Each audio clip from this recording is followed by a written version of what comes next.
Когато водим групи, е възможно някой път да сме много целенасочени и да искаме директно да влезем в голямата дейност, в това, което е целта и да придвижим нещата напред, ако се може малко по-бързо. В тези моменти всъщност изпускаме нещо много важно. Това е загряването.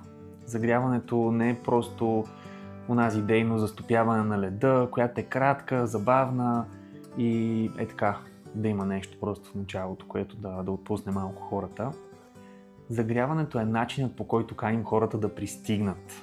Не само с главата си, а с тялото си, с намеренията си, с целите си, да се събуди в тях онова, което всъщност ще бъде гориво на сесията, която ще проведем заедно.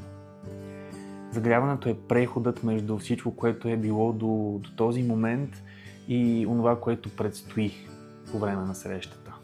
Затова доброто загряване не е просто случайна игра, а е част от темата и в този смисъл е важно да бъде много добре смислово подбрано спрямо това, което правим и контекста на групата. Когато групата е загрята, тя влиза по един друг начин в дейността и съответно постига повече дълбочина и повече от целите си.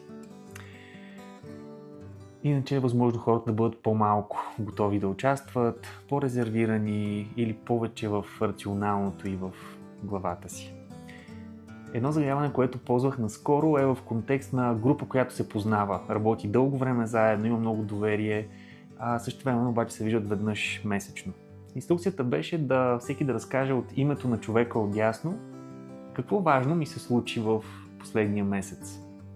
Разбира се, не е идеята да гадаем или да познаем, беше покана за кратка импровизация с грижа и въображение, като човекът отдясно съответно после имаше възможност да си каже: да, това ме докосна, наистина така, нещо такова се случи, или пък бих добавил още нещо, или нищо такова.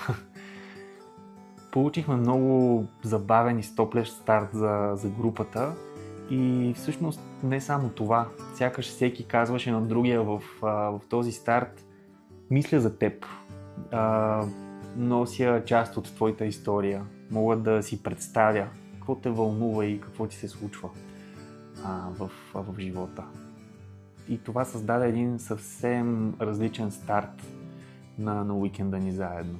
Съвсем различно свързване, което всъщност беше основата за много, много ползотворен и пълноценен уикенд.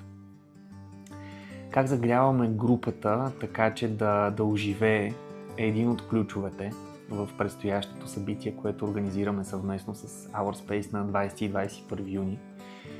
Името му е 4 ключа за живо и смислено фасилитиране на групи.